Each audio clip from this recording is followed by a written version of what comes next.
Bueno, vamos a comenzar. Se ve bien ahí, ¿no?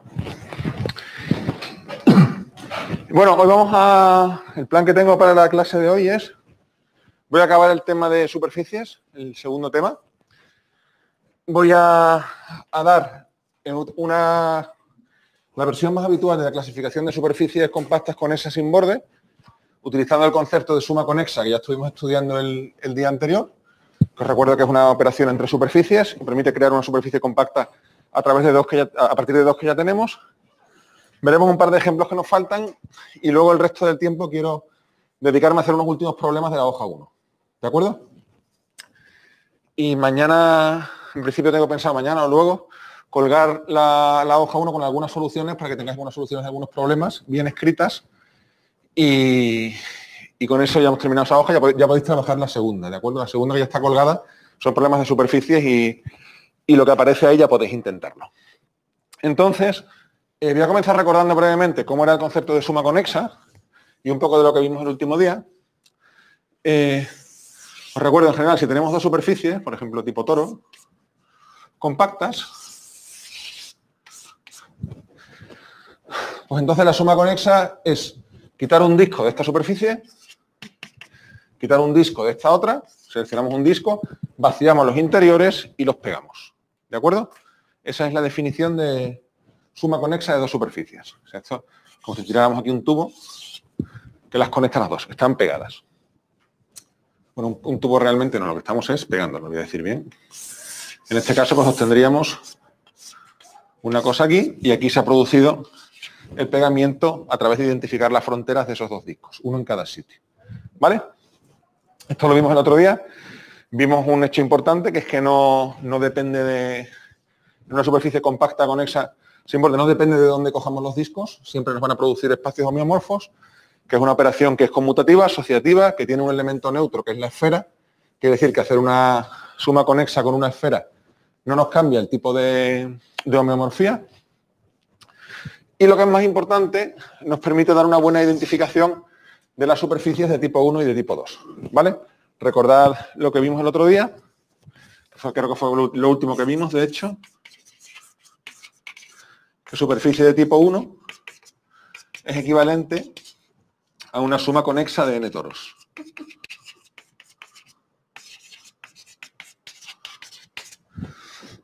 Mientras que superficie de tipo 2, este es lo que llamamos el caso orientable. Y superficie de tipo 2 es una suma conexa de planos proyectivos.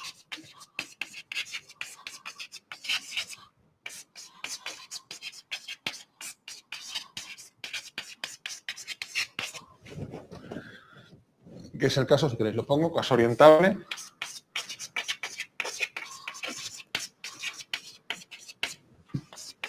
Y el caso no orientable.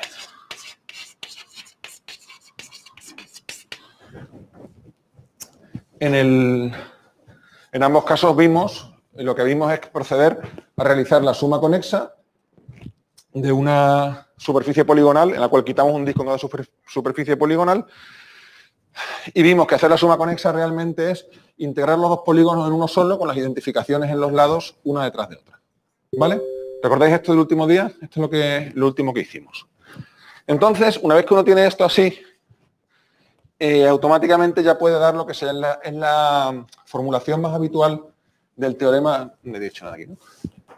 Del teorema de clasificación de superficies, que es el que ya formulamos en función de superficies tipo 1 o tipo 2. Vamos a formularlo en función de sumas conexas y géneros, que es la formulación más habitual. ¿Vale? Entonces, teorema de clasificación, versión 2, porque ya vimos la primera, con lo que vimos el otro día, son equivalentes. La idea es que si S...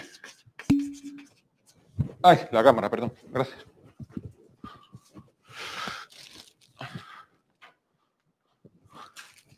Gracias, Lorena. Si S es una superficie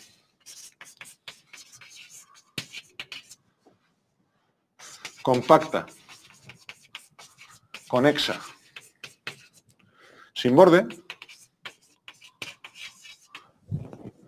como ya os he dicho varias veces, el principal objetivo de este curso, el estudio de estas, bueno, de hecho este teorema en realidad y su demostración. Entonces,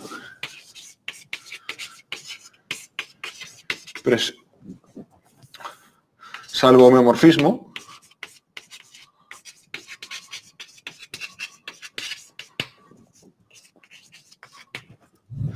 presenta una de las tres formas siguientes.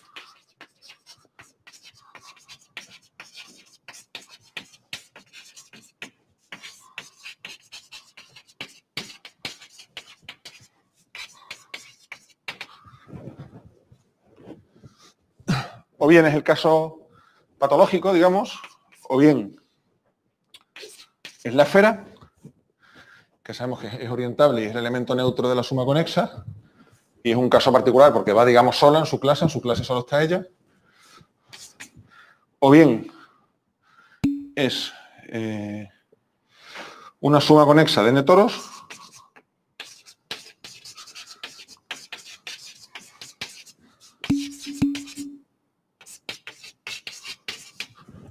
¿me he dicho algo? Salvo homeomorfismo. Entonces, salvo homeomorfismo. Homomorfismos aquí de momento no nos han aparecido porque estamos con estructuras topológicas, no algebraicas. Dentro de un mesecito así hablaremos bastante de grupos y ahí sí aparecerán homomorfismos. Pero de momento son todos homeomorfismos. Curiosamente los prefijos homo y homeo significan lo mismo en griego. Es curioso, no lo había pensado hasta ahora. La homo es muy habitual, pero la gente que tiene la misma, los animales que tienen la misma temperatura, por ejemplo, se llaman homeotermos. Curioso, no lo había pensado. Voy a mirar un poco más de eso en etimología. Bueno, una suma conexa de n toros. Lo que quería decir, que aquí es importante que no hay un guión. Eso ya lo dije el otro día, ¿de acuerdo? N toros de lo que estamos manejando habitualmente. Toros S1 por S1. Porque también existe el concepto de n toro, que es un producto de n veces la circunferencia. Que eso a nosotros no nos aparece, ¿de acuerdo? Eso es una n variedad. Nosotros aquí estamos hablando de superficies y el toro es una superficie, el 2 toro en este contexto. ¿Vale? Si miráis en uno de los ejercicios de las hojas, hay un ejercicio, en uno de los ejercicios de las hojas aparece un 3 toro, de hecho. S1 por S1 por S1, donde aparece una identificación en el 3 toro. Es un ejercicio divertido si queréis mirarlo. Bueno, una suma conexa de n toros o bien una suma conexa de n planos proyectivos.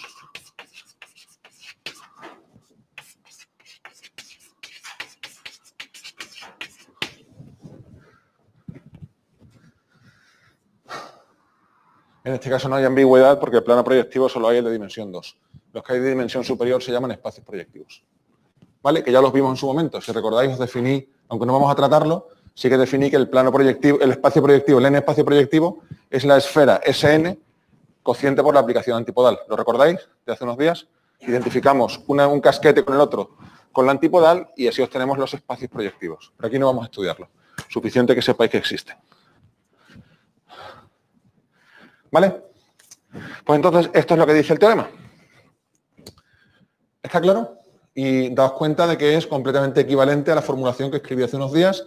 Lo único que diferencia es que en lugar de haberlo dicho en función de superficies de tipo 1 o 2, lo he dicho en función de sumas conexas de n-toros o sumas conexas de n-planos proyectivos, que yo creo que son más intuitivos. ¿Vale? Y se puede poner una nota, o no sé si poner nota, bueno, da igual. Esto ya no es dentro del teorema, es una consecuencia que es que las superficies compactas, conexas, sin borde, mejor dicho, estas superficies, si no tengo que escribirlo todo, estas superficies, por tanto, se clasifican por el género y la orientabilidad.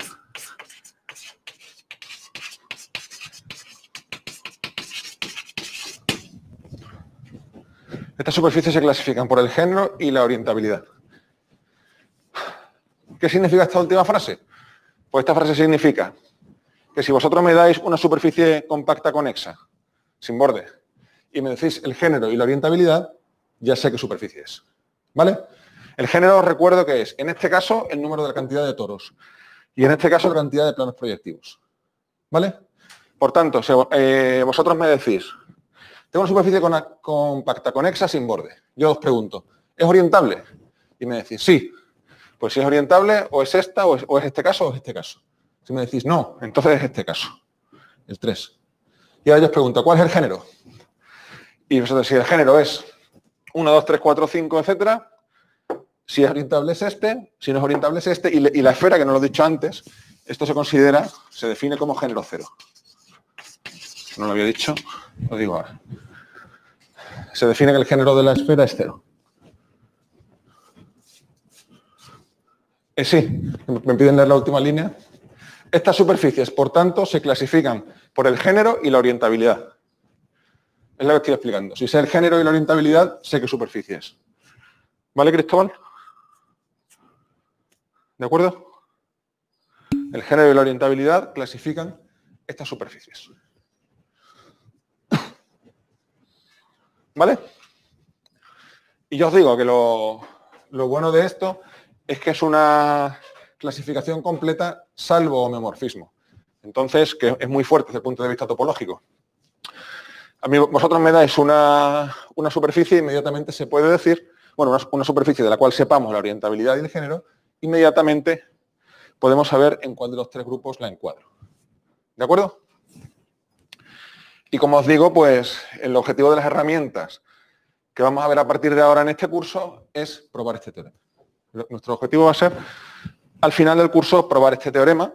No solamente vamos a probar que esto es cierto, sino que también vamos a ver un método algebraico. Por eso os dije que esta asignatura se enmarcaba dentro de lo que es la topología algebraica. Es un método algebraico, una receta guay, que dada una superficie, normalmente va a venir dada como un polígono, vamos a poder decir si está aquí, aquí o aquí y cuál es el género. ¿De acuerdo? ¿Se entiende? Nuestro objetivo va a ser, al final del curso lo que vamos a poder hacer es lo siguiente. Tenemos una identificación en un polígono, 1, 2, 3, 4, 5, 6, 7, 8. En un polígono, una identificación pues de este tipo. A, C, D, C, D, B. Me falta la B. Nosotros al final esto no vamos a poder hacerlo ahora, pero para que veáis el tipo de cosas que vamos a poder hacer.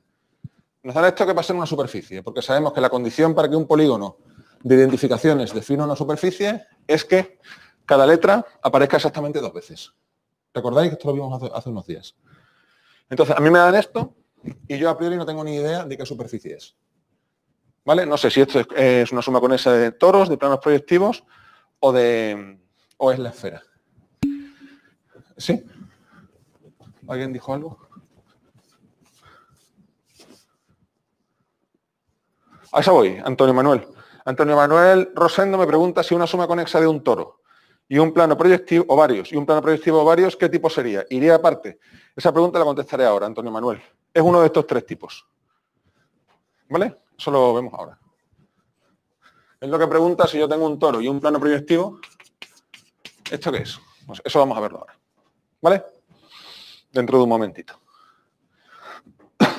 Antes estaba haciendo propaganda un poco de esto, ¿no? Yo tengo esta superficie que a priori yo no sé lo que es, de hecho yo ahora mismo no sé lo que es, pero sé que es una superficie compacta, conexa, sin borde, ¿vale? Es conexa, claramente, porque viene del polígono, y el polígono es conexo, es compacto, porque el polígono es compacto, y claramente no tiene borde, porque tiene identificaciones en todas las aristas. ¿Qué superficie es? Pues lo que vamos a desarrollar es una herramienta algebraica que nos permite de manera bastante rápida decidir qué superficie, a cuál de estos 3 tipos es homeomorfo este polígono. ¿De acuerdo? Que es una pregunta que a priori no es trivial. Si alguien es muy listo, tiene mucha intuición o mucho manejo, puede intentar hacerlo haciendo cortes, cortando por un lado y pegando por otro, como ya hemos hecho alguna vez. Y ahora vamos a hacer alguna otra vez. ¿Vale? Pero no hay una receta que me permita, no hay una receta que me permita, sencilla, que me permita llegar de aquí a uno de estos 3 tipos. Vamos a ver que hacerlo de modo algebraico va a ser más sencillo. ¿Vale? Y por eso pues, vamos a desarrollar la maquinaria de teoría de homotopía y grupo fundamental que viene ahora, justo después de esto en el curso. ¿De acuerdo, gente? ¿Bien hasta aquí? Vale. Entonces, esto se queda aquí, esto lo contestaré dentro de un poquito. Pero antes, antes de seguir adelante, quería hablar también un poco del caso sin borde, pues estamos en el punto en el que lo suyo es dar también el teorema de clasificación de superficies sin borde. Con borde, sin borde es este, con borde, ese no lo vamos a probar, pero os voy a dar una indicación de cómo se prueba a partir de este. ¿De acuerdo? Porque las superficies compactas conexas con borde también se clasifican utilizando este teorema. ¿Vale? Entonces voy a hacer eso y luego entramos en lo de aquella suma conexa de allí. Bien. ¿Alguna pregunta? ¿Todo bien? Bueno, esto básicamente ya lo habíamos visto. Vale.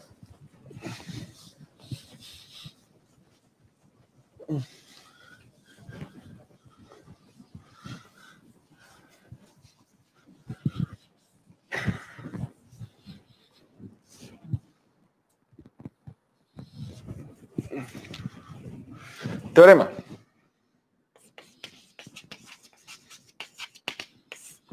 Cámara, perdón.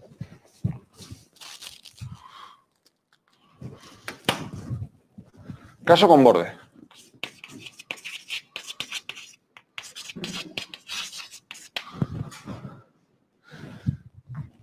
Si ese, vais a ver que se parece mucho a aquello.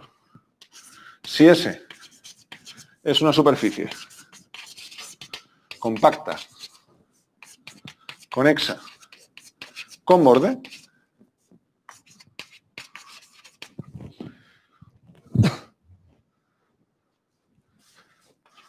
entonces presenta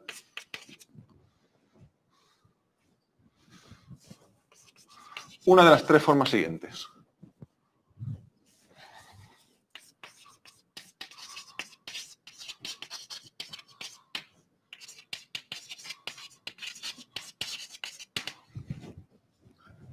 Uno. O bien S2 menos una unión de sub n. Bueno, voy a llamarlo esto I, por ejemplo. Desde I igual a 1 hasta J, donde los de sub I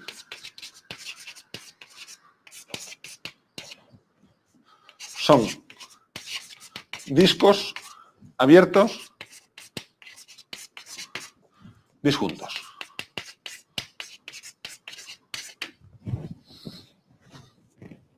¿Vale? A la esfera le hago básicamente J agujeros. ¿Lo veis? Le quito el interior de J discos. Y lo mismo para las otras dos. O bien, una suma conexa de toros la voy a representar así. Suma finita. Una suma finita conexa de n toros menos lo mismo, una unión de discos. Lo mismo. Donde los D sub I son discos abiertos disjuntos. Y el 3, pues ya os lo podéis imaginar, pues es lo mismo pero con planos proyectivos.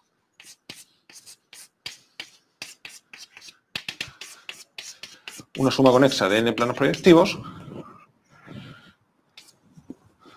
menos, de nuevo, una unión de discos disjuntos.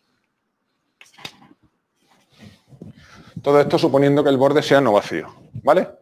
Daos cuenta de que cuando el borde es vacío, lo que ocurre es que esto se quita, esto se quita y esto se quita y tenemos el teorema aquel de allí.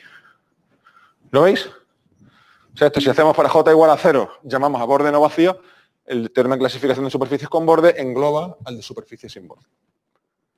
¿Vale? ¿De acuerdo?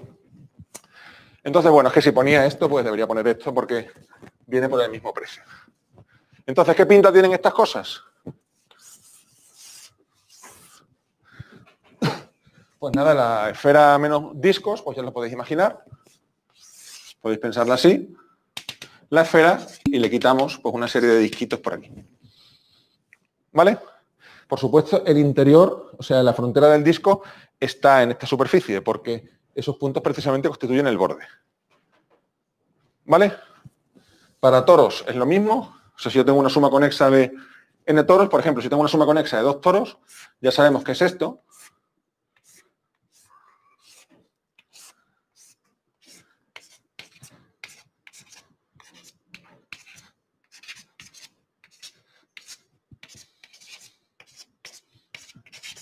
Podéis representarlo como 2 toros, como un doble toro, es lo mismo que esto, eso lo aprendimos el otro día.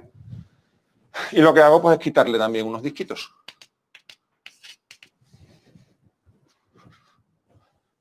¿Vale? Ese sería un ejemplo de superficie del segundo tipo sin borde, de género 2, sin borde, con borde. Y finalmente, pues para el tercer caso, un dibujo representativo sería, por ejemplo, este. A, B, B, y le quito también un par de discos para que se vea.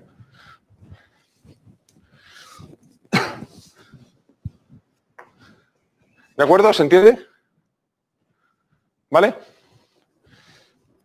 Entonces, para clasificar las superficies compactas conexas sin borde, con borde, nos hacen falta realmente 3 invariantes, que son el género, que es el que nos dice en qué caso estamos, igual que ahí, la orientabilidad, que es, el género, voy por orden. Primero la orientabilidad, que nos dice si estamos o en estos dos casos, el orientable, o en este, que es el no orientable. Luego dentro de ello el género, que nos identifica concretamente en cuál estamos. Y luego necesitamos un nuevo invariante, que es la cantidad de discos que hay aquí, que son las componentes del borde.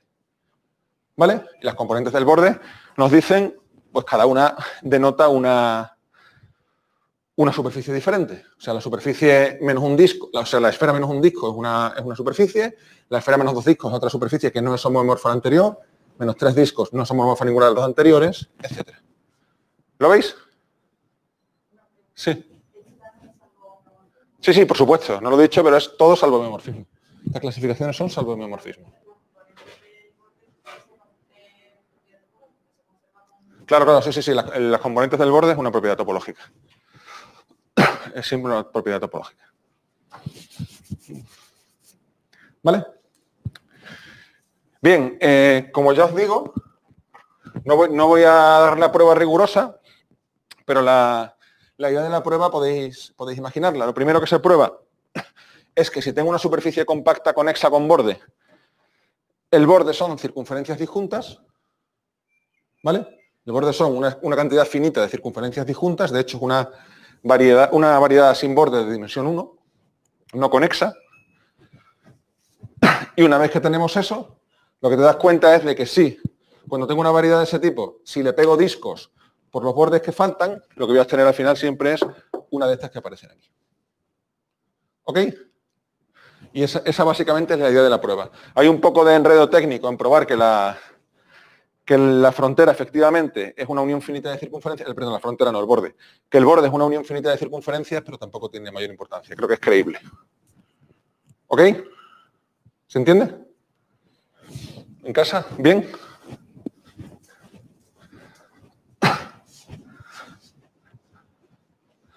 El caso de suma conexa de toro, sí, Álvaro. Los que están allí a la derecha, no los he repetido de nuevo porque ya están escritos a la derecha.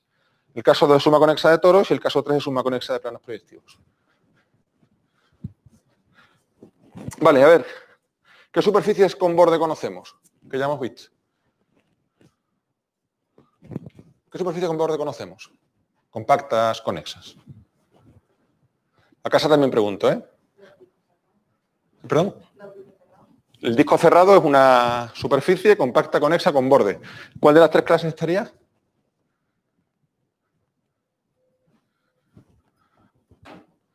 Es correcto lo que dice. ¿En cuál de las tres clases estaría?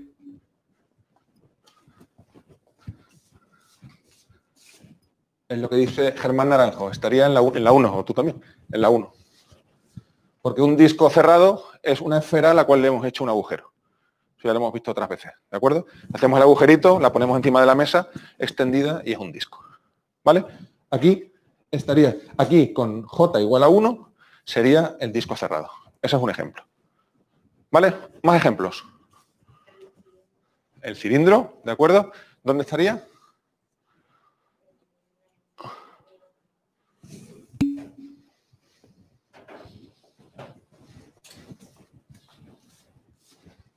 Dice Luis García que clase 1. Eso es, tú también. Clase 1, el cilindro es lo mismo, pero en vez de quitar un disco, quitas dos. Y lo pones en forma de tubo para que adelgace. ¿De acuerdo?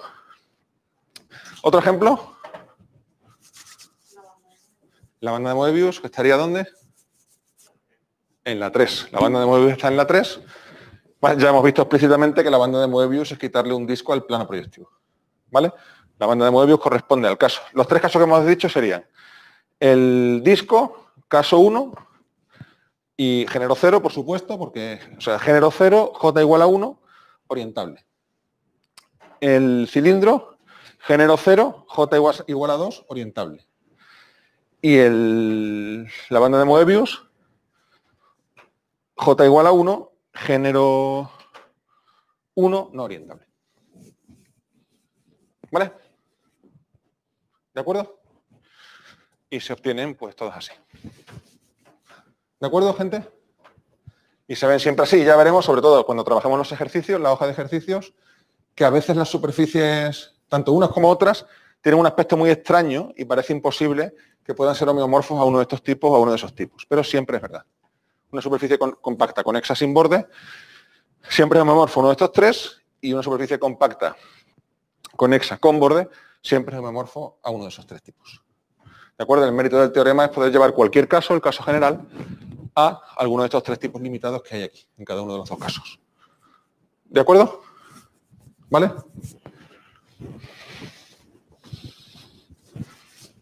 Ok, Alba, perfecto, Alba. Era el último caso, era el 3. Genial. Vale, pues lo siguiente es responder a lo que había dicho antes Cristóbal, creo, de qué ocurre con esto. Antes vamos a ver un caso un poco más sencillo.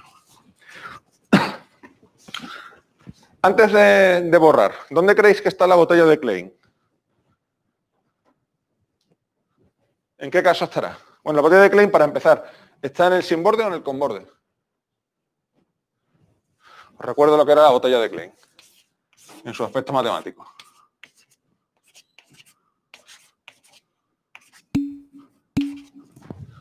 Gente contesta. Antonio y Luis dicen sin borde, correcto, es sin borde. Es un caso sin borde. Por tanto, voy a pasar a aquella pizarra. Vale, y Laura Álvarez Valle dice sin borde y 3. ¿Estáis de acuerdo? Sí, sin borde y 3, es lo correcto. Claramente es no orientable. ¿Vale? Me falta una cosa, que es el género. ¿Cuál será el género? El género.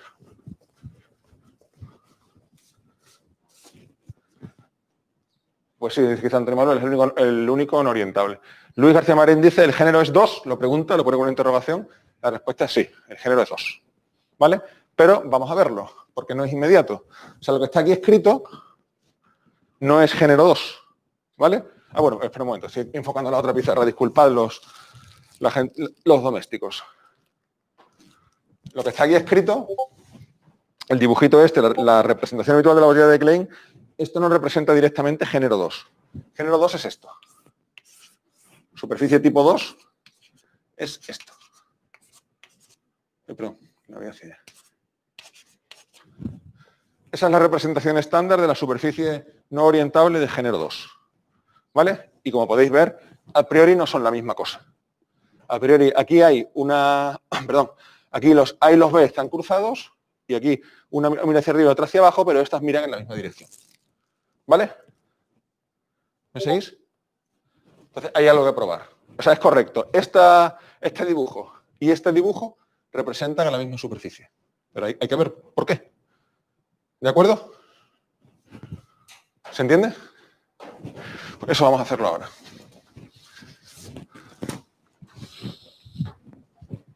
No sé dónde borrar. Lo voy a estar a copiar. Voy a aprovechar los dibujos de las botellas de Klein.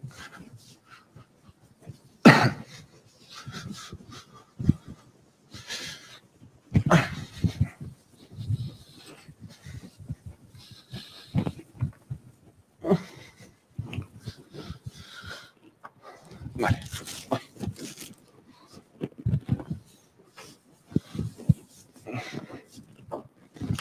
Bueno.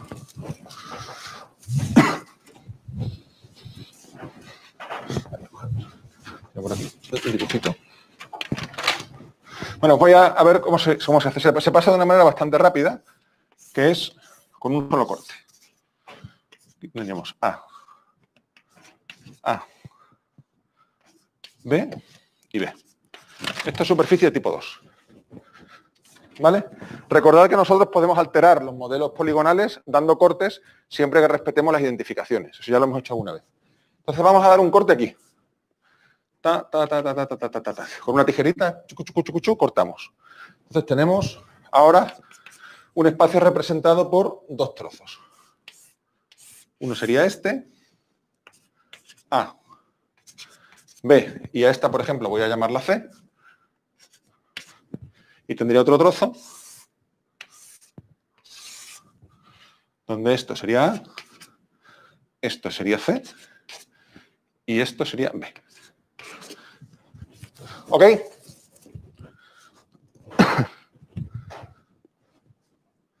¿De acuerdo? ¿Todo el mundo está de acuerdo en que estas dos figuras, en que estas dos identificaciones, en que estos dos espacios de identificaciones representan al mismo espacio? Eso es lo que quiere decir hacer el corte y mantener esta identificación. ¿Vale?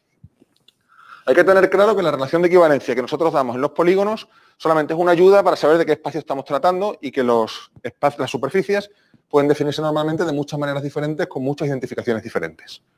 ¿Vale? Lo que dicen los teoremas estos es que al menos una de las identificaciones pues va a ser vía una suma conexa de n-toros, n-planos o va a ser la propia esfera. ¿Ok? Bien, entonces aquí, por ejemplo, vamos a identificar siguiendo la arista A. En lugar de siguiendo la arista C, siguiendo la arista A. Voy a recolocar un poco esto. Tengo aquí, perdón, si quiero poner A, creo que lo más conveniente es ponerlo así, ¿no? Si esto es A, la pieza de abajo, esta es la pieza de abajo. Si esto es A, donde acaba A empieza B, y donde acaba B empieza C. ¿Vale? Esto es la pieza de abajo, que le he dado la vuelta. Y ahora la de arriba vamos a ponerle la enfrente también, para pegar. Y ahora tendríamos, si esto es A, donde acaba A termina también C, y donde empieza A acaba B.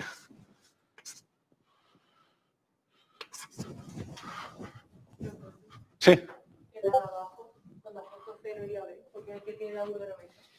No, el ángulo da igual. El ángulo no es un invariante topológico.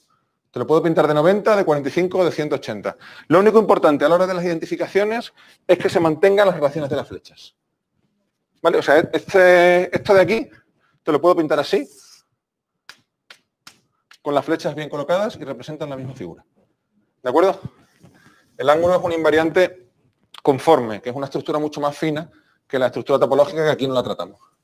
Pues en la clase de análisis complejos dirán millones de cosas súper interesantes de las aplicaciones conformes, pero es una estructura bastante más útil. ¿De acuerdo? Esto es una representación y para representarlo, igual como triángulo, como le puedes redondearlas esto, puedes poner los ángulos como quieras. Lo único que tiene que mantenerse es las orientaciones relativas de las flechas. ¿Vale? Eso es lo que tiene que darte la pista. Si tú has dibujado aquí la A, tienes que tener cuidado, como yo he hecho, de que donde llega aquí, la que llega aquí tiene que ser la misma que llega aquí. Por eso la C tiene que apuntar aquí. Y la B, ¿qué le ocurre? Que sale de donde sale B y acaba donde sale A. Así. ¿Vale? ¿Está claro? Y ahora ya, pues nada, sacar el pegamento y medio y pegar. Entonces aquí quedaría pum, pum, pum, pum. Esto sería C, esto sería B, esto sería C y esto sería B. ¿Ves? Ahora lo puedo poner como cuadrilátero para que me quede más bonito, como 90 grados. Y lo que tendría pues sería B, C, B, C.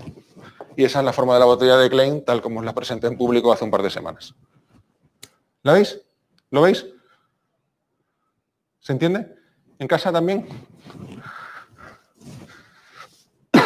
Y esto lo que he probado aquí es que la botella de Klein, si la llamo K, es homeomorfa a una suma conexa de dos planos proyectivos. Cuando estoy en contexto de sumas conexas y tal, muchas veces el plano proyectivo lo represento únicamente por P, para no tener que estar escribiendo cada vez RP2, ¿vale? P, plano proyectivo.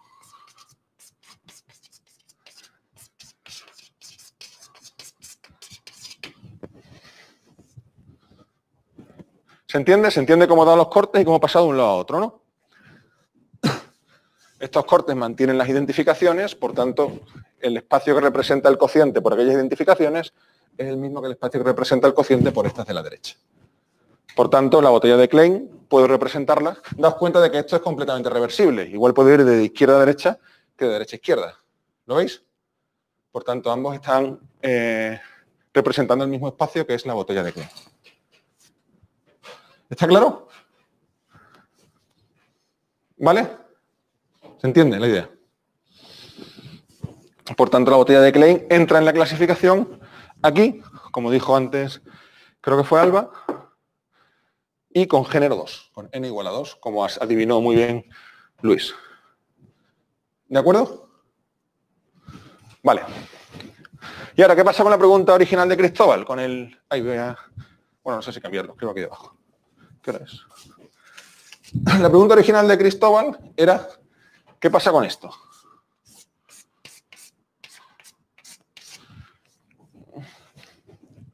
¿Qué pasa con esto? Bueno, primera pregunta. ¿Esto va a ser orientable o no orientable? ¿Qué es lo que nos pide el cuerpo decir? ¿Que sí o que no? Que no, que no. Esto, si yo veo esto, yo donde veo un plano proyectivo, el cuerpo me tiene que pedir decir no orientable. Habrá veces que me engañe, pero normalmente, si hay planos proyectivos por medio, no hay orientabilidad. ¿De acuerdo? Entonces, bueno, por supuesto, es una suma... ¿Sí? ¿Me ha dicho algo? No orientable, sí. Cristóbal Gallardo dice eso, no orientable. Es eso. O sea, lo que... Aquí tenemos una suma conexa de T. De P iba a decir que es compacta, es conexa y es sin borde. Por tanto, está en uno de estos tres casos. No orientable. ¿Por qué es no orientable? Hay una manera muy sencilla de verlo, gráficamente. El toro es esto, ¿no?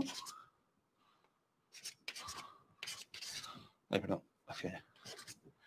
El toro es esto ¿Vale? Y el plano proyectivo es esto.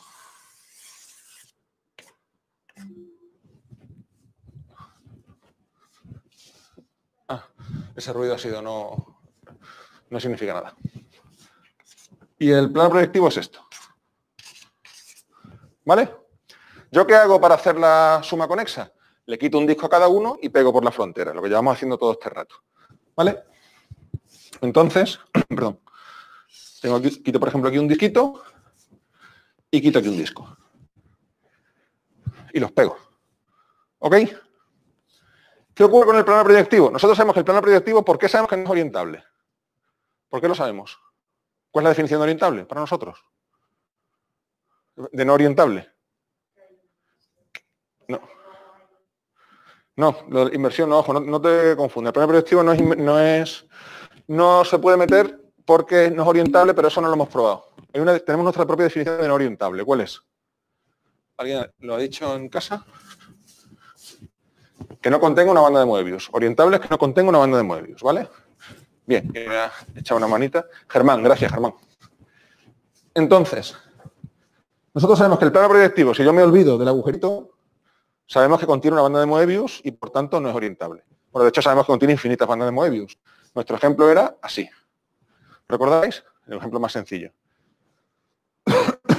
Pero si le hago un agujerito, ¿voy a poder seguir encontrando una banda de Moebius? ¿Sí o no? Si yo hago esto,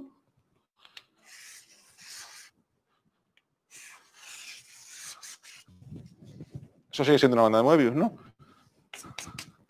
Porque aquí y aquí el pegamiento es tipo Moebius. Que lo haya deformado por aquí un poquito, salvo homeomorfismo, eso no es relevante. Recuerda que homeomorfismo significa que yo puedo deformar. Siempre puedo deformar sin romper. Entonces, esta bandita que yo he pintado aquí en el medio es una banda de Moebius. ¿Lo veis?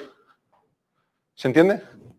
Y ahora, cuando yo haga el pegamiento, cuando yo pegue este con este por el disco, esa banda de Moebius va a seguir estando ahí dentro. Porque el pegamiento no toca la banda de Moebius. ¿Lo veis? Por tanto, va a haber una banda de Moebius aquí y eso va a hacer que esto sea no orientable. ¿Lo veis?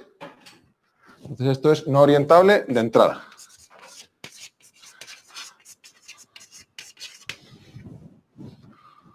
¿Vale? Entonces sabemos que estamos en este caso.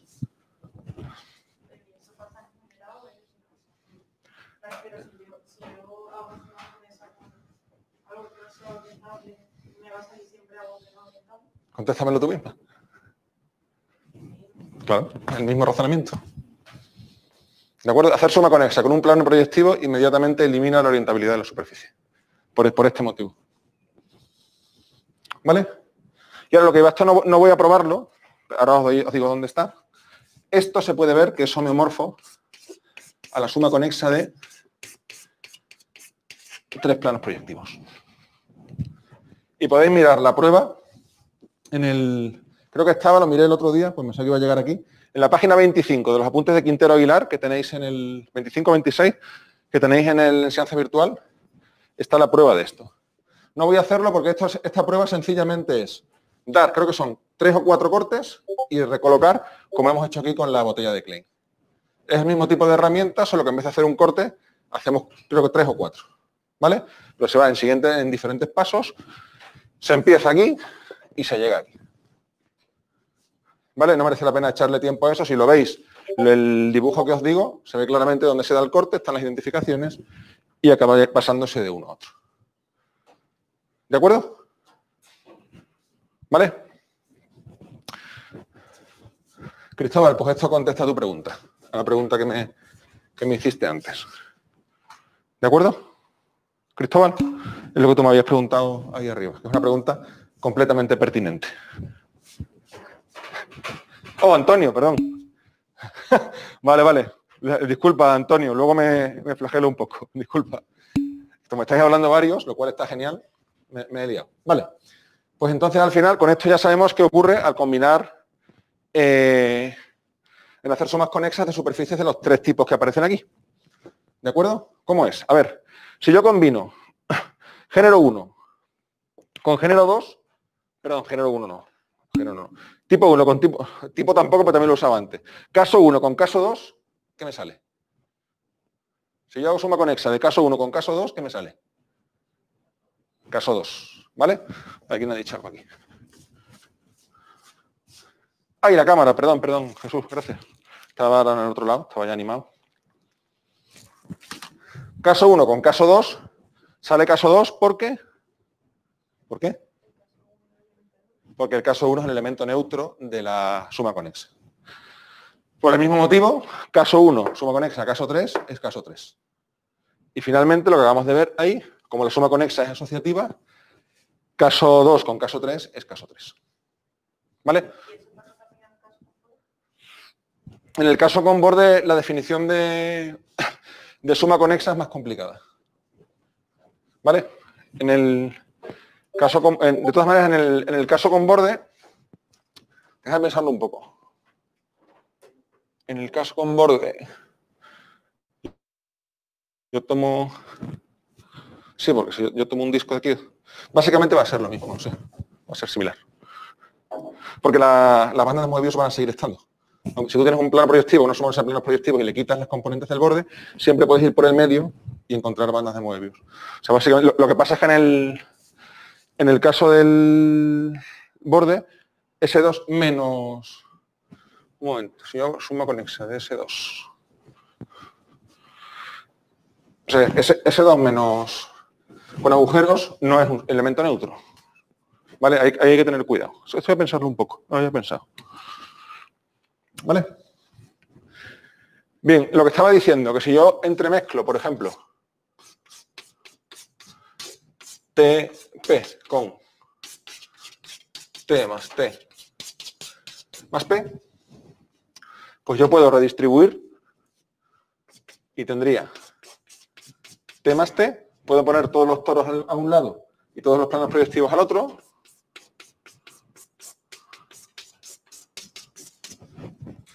¿De acuerdo? Y luego ya puedo ir agrupando. Estos son 3 planos proyectivos, T más P.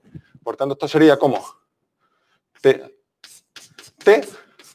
y luego vendrían aquí 1, 2, 3, 4, 5 planos proyectivos. Lo voy a representar aquí. Así. ¿Vale? Y ahora el toro, por cada toro voy a agregar 2 planos proyectivos más. Este con este me daría T más 7P y este con este me daría 9P. Al final, esto representa una suma conexa de 9 planos proyectivos. ¿Lo veis? Siempre que se entremezclen toros y planos proyectivos, nos va a quedar una suma conexa de planos proyectivos. Perdón. ¿No está enfocando la cámara o que se sale, no? Un momento. La voy a mover un poco.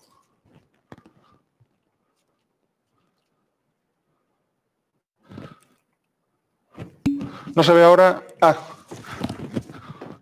que no entiendes lo que digo. O sea, esencialmente... O sea, yo tengo suma conexa de toro y plano proyectivo, suma conexa con suma conexa de toro, toro y plano proyectivo. Entonces, lo que voy haciéndolo es... Primero lo que hago es reordenar. Puedo reordenar porque la suma conexa es conmutativa y asociativa. Meto todos los toros a la izquierda y todos los planos proyectivos a la derecha. ¿Vale? Y ahora, aquí de momento tengo 2 planos proyectivos. Perdón, aquí ha habido una cuenta que la he echado mal, perdonadme. Esto con esto son... Aquí hay 4, perdón. Aquí hay 4 y aquí hay 8.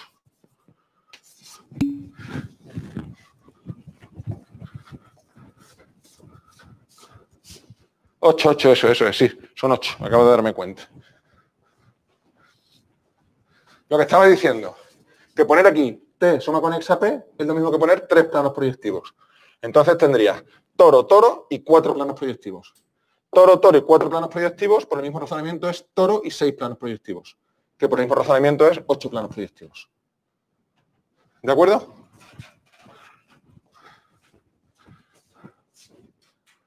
¿De acuerdo, Jesús? ¿Se entiende? ¿Lo entiendes? Vale, perfecto. ¿De acuerdo, chicos? ¿Todo bien aquí? Vale. Y ahora, una última cosa que quería contar para terminar con esto. Bueno, voy a hacerlo aquí, ya que hay escrito. Lo último que quería contar es que a veces, es una cosa sencilla, que a veces hacer suma conexa con un toro se le llama también pegar asas, pegarle asas a la superficie. En el siguiente sentido.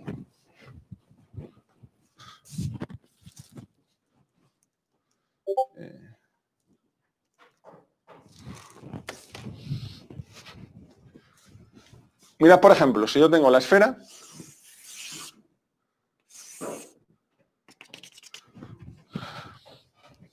yo puedo obtener un toro haciendo suma conexa por un toro, que es algo que ya conocemos, y la suma conexa puede verse de otra manera, que es pegarle a la esfera un asa, como un tubo, así. ¿Vale? Si ahora aquí voy haciendo la esfera cada vez más pequeña, hago la esfera pequeñita y tengo aquí el tubo este, al final la esfera lo que se convierte es en un trozo, en una sección del tubo del toro. ¿Vale? Esto es básicamente porque pegar aquí dentro de la esfera podemos mover estas dos circunferencias, salvo homeomorfismo, y llevarlas a una, que es como hacer suma conexa con un toro. ¿Vale? Vamos, esto es una cosa básicamente geométrica. Hacer suma conexa con un toro es análogo a pegar asas.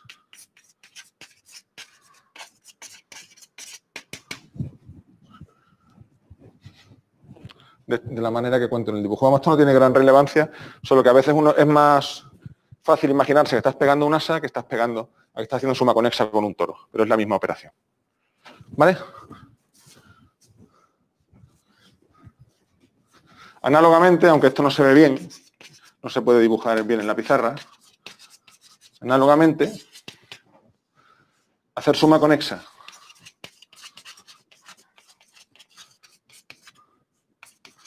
con un plano proyectivo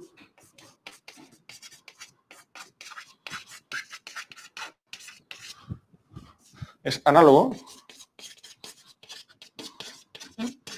a pegar una banda de Möbius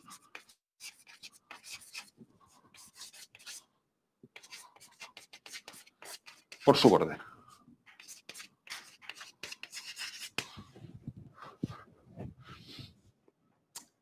Esto es debido a que esto no se ve bien realmente, pero está bien saberlo, o mejor.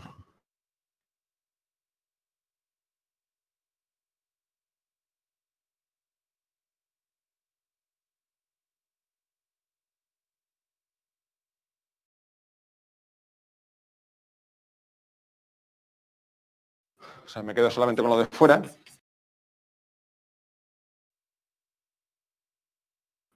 ¿Vale? Entonces, si yo hago suma conexa de esto con otro lado, lo que estoy haciendo es pegando este anillo por aquí, que es el borde de la banda de Möbius. ¿Lo veis? O sea, el plano proyectivo nosotros sabemos qué es. Perdón, ya lo hemos visto. Una banda de Möbius con un disco cosido. Entonces, si yo quito un disco, lo que me queda es una banda de Möbius. Esto de fuera es una banda de Möbius. Y esto es su borde. Cuando yo pego el plano proyectivo en suma conexa, que lo que hago es pegar precisamente por eso, es lo mismo que pegar una banda de Möbius por el borde. ¿Lo veis? Esto de aquí es una banda de Möbius y esto es su borde. Esta operación también se llama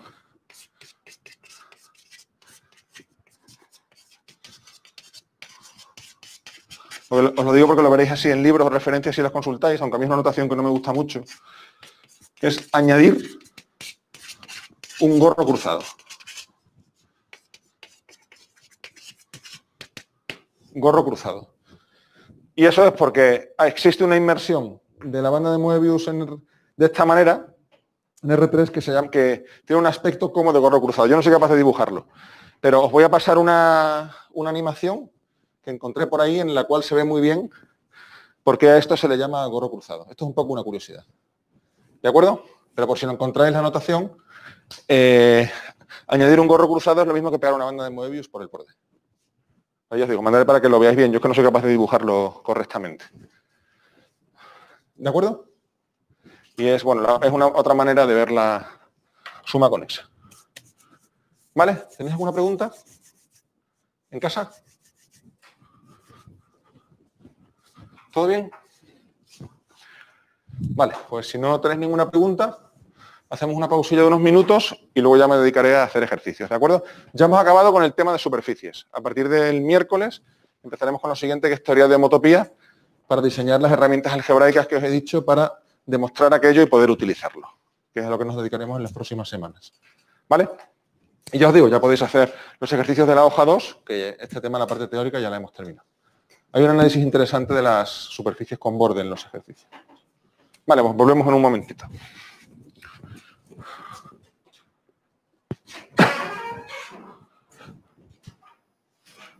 Asunción, es que me pregunta aquí, Asunción, claro que ¿por qué no fechamos el examen?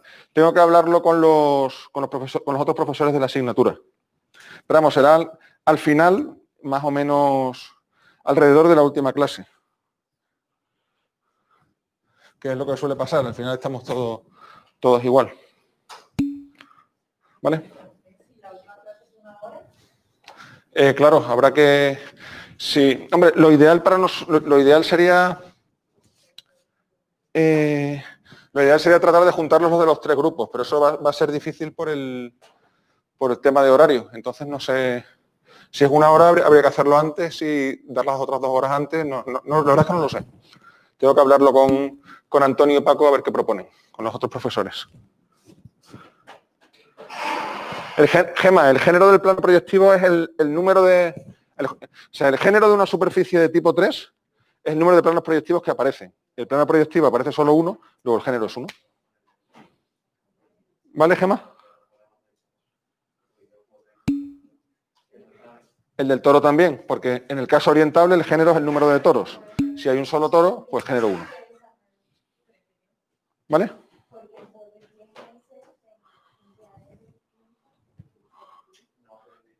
No entiendo lo de invariante. ¿A qué te refieres con invariante? Estoy hablando con... ¿A qué te refieres con invariante?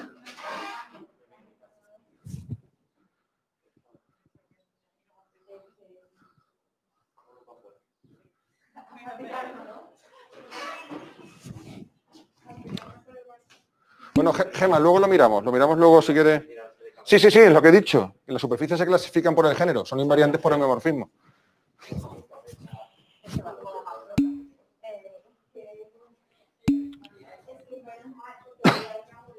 Sí. Eso, son 2 maneras de hablar. Contesto a los 2 a la vez, Álvaro y Gema. Se puede hablar de que el... Vamos a ver. Álvaro, se puede hablar de que el género es positivo si tomas en cuenta la orientabilidad o -1 si no la tomas en cuenta. Yo normalmente prefiero utilizar los dos invariantes a la vez porque se ve bien lo que está pasando. Gema, lo que clasifica es el género más la orientabilidad, ¿vale? Género 1 orientable, toro. Género 2 orientable, doble toro. Género 2 no orientable, 2 planos proyectivos, etc. ¿Ok? Vale.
Debería haber ido a por una tiza. Bueno, se me acaba hoy.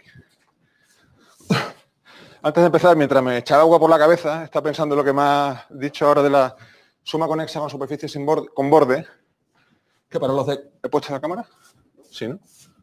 Y el micro, ¿no? Sí. Vale. Que me preguntó...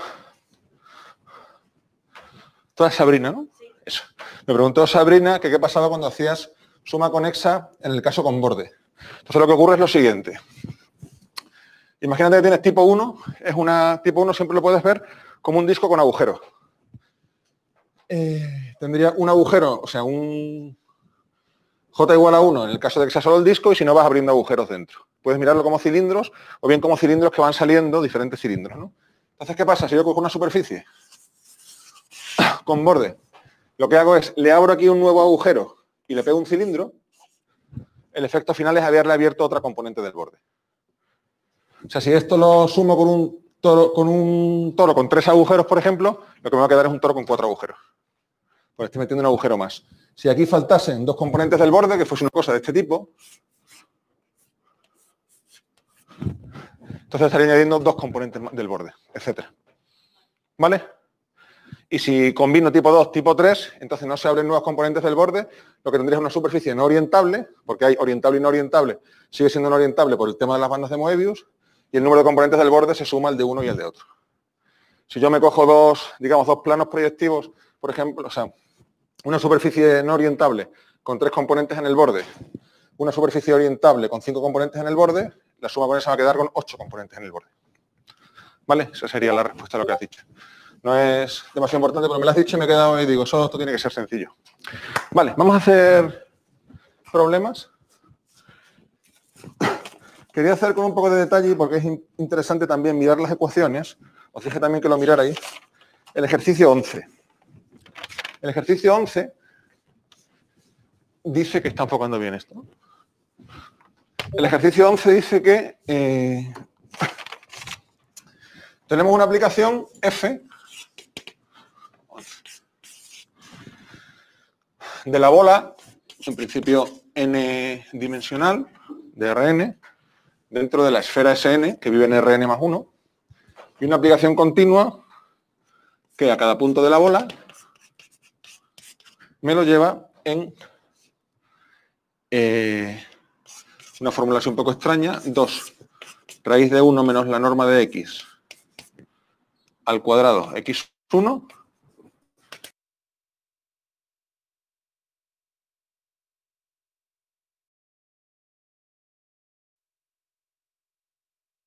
la aplicación altura, que es 2 módulo de x al cuadrado menos 1. Esto creo que es interesante verlo porque es un caso en que la aplicación cociente se da de forma explícita, no es trivial y se puede estudiar que efectivamente va a dar los homomorfismos que queremos. ¿Vale? Entonces, lo que se pide aquí es usar esta aplicación para probar que Bn módulo la relación de equivalencia dada por F es del mismo tipo de homomorfismo. ¿Qué pasa? ¿No se ve el qué? ¿Es la otra tarjeta o qué? La otra...